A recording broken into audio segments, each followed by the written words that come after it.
The early 19th century was a time of great change in North America. The young United States was expanding westward. Texas, a vast and fertile land, found itself at the heart of this continental shift. It was part of Mexico, yet many Americans called it home. These settlers, hardy and independent, came seeking opportunity. However, tensions grew between the Anglo-American settlers and the Mexican government.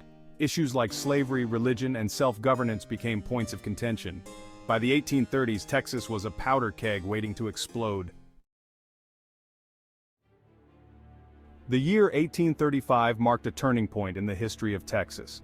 The simmering resentment towards Mexican rule finally boiled over. The Texans, determined to fight for their rights, took up arms against the Mexican government. The first shots of the revolution were fired in Gonzales, a small town east of San Antonio. Mexican soldiers attempted to seize a cannon from the Texans, but they were met with fierce resistance.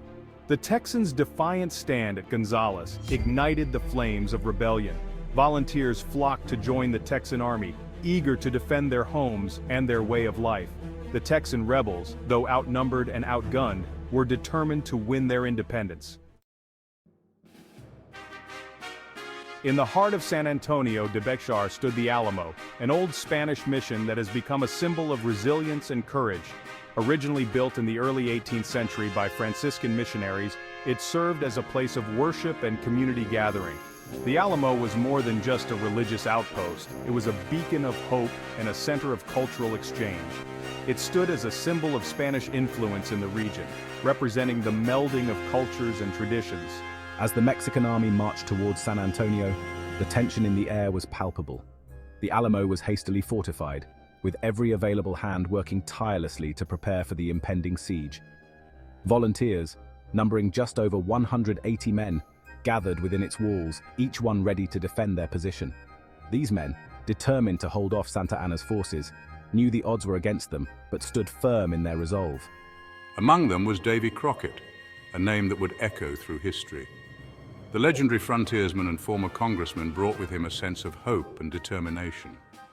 He had arrived with his band of Tennessee volunteers, each one as committed to the cause as he was.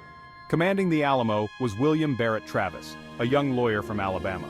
Travis had embraced the Texan cause with fervor, his leadership inspiring those around him.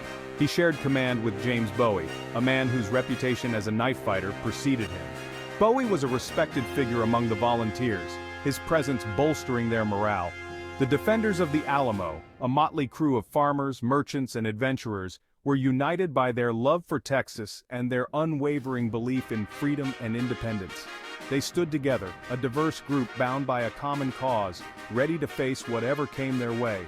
The Alamo, once a place of peace and prayer, had transformed into a fortress of defiance and hope. Now it stood as a testament to the courage and determination of those who fought for their beliefs, ready to make the ultimate sacrifice. The Mexican Army, a formidable force of over 4,000 soldiers, arrived in San Antonio in late February 1836.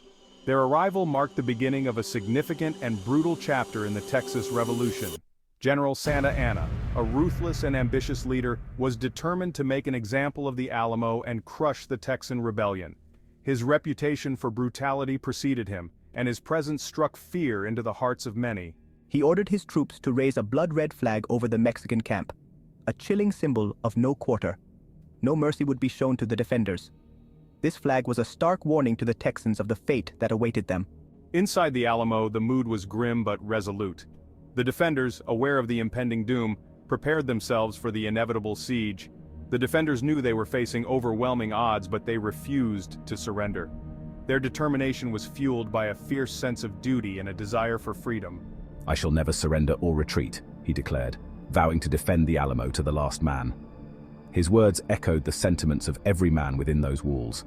Mexican cannons bombarded the Alamo's walls day and night, while sharpshooters took aim at any Texan who dared to show himself.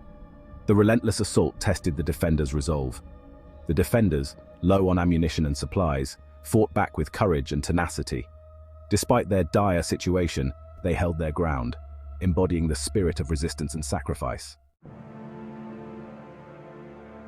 For 13 long days and nights, the defenders of the Alamo held their ground against Santa Anna's relentless assault. The Texans fought with a ferocity that belied their desperate situation. Every man, from the seasoned frontiersman to the green recruit, fought like a lion. Davy Crockett, a natural leader, inspired his fellow defenders with his marksmanship and his unwavering fighting spirit. Travis, true to his word, led with unwavering resolve. He oversaw the defenses, directing the men and ensuring that every breach in the walls was quickly repaired. The Alamo, battered but unbowed, became a symbol of Texan resistance. The defenders' unwavering courage, their willingness to fight and die for their beliefs, resonated far beyond the walls of the besieged mission. As the siege entered its second week, Travis realized the gravity of their situation. The defenders were running low on ammunition and supplies. In a stirring speech, Travis drew a line in the sand with his sword.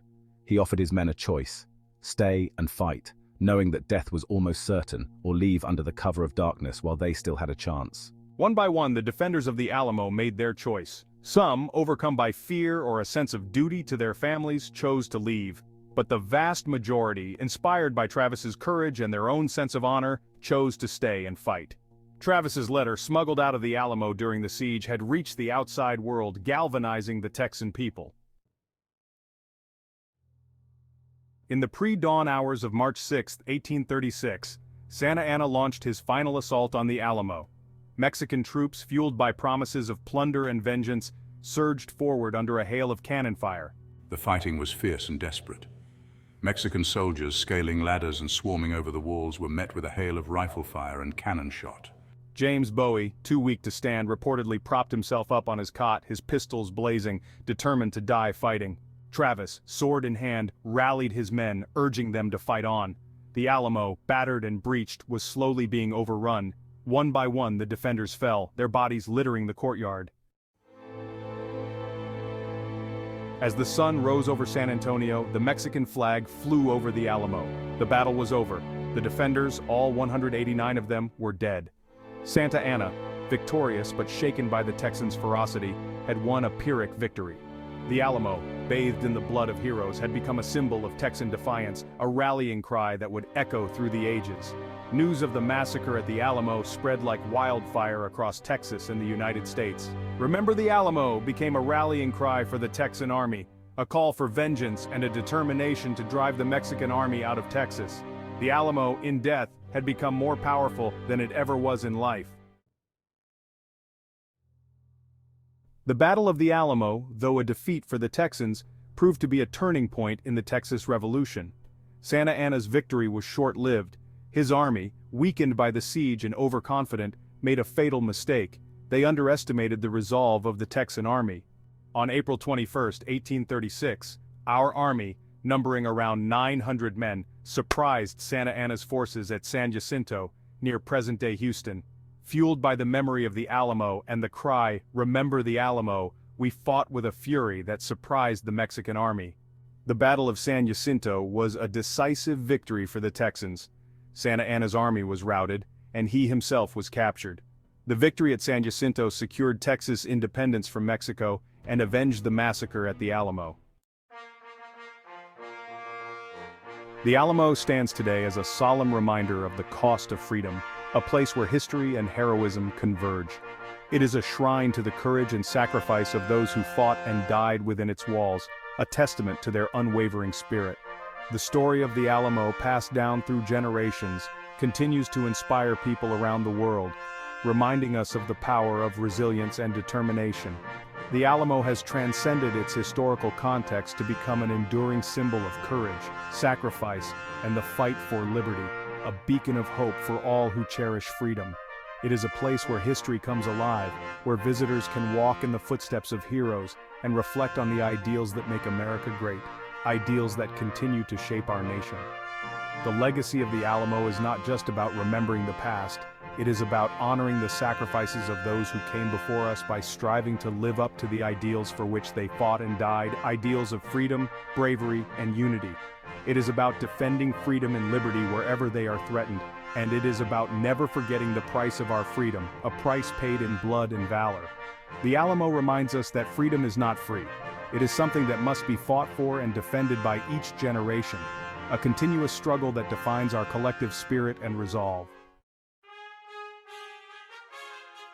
The Alamo, more than just a place, represents an ideal. It speaks to the human spirit's ability to stand against overwhelming odds in defense of liberty. The defenders of the Alamo, though vastly outnumbered, held their ground for 13 days against a much larger force. Their courage and sacrifice have inspired generations to fight for what they believe in, no matter the cost. The spirit of the Alamo is not limited to Texas or even to the United States. It is a universal symbol of resistance against tyranny, a beacon of hope for oppressed peoples everywhere. From the French resistance during World War II to the Hungarian Revolution of 1956, the Alamo has served as an inspiration to those who fight for freedom. Today, the Alamo reminds us that the fight for liberty is never truly over.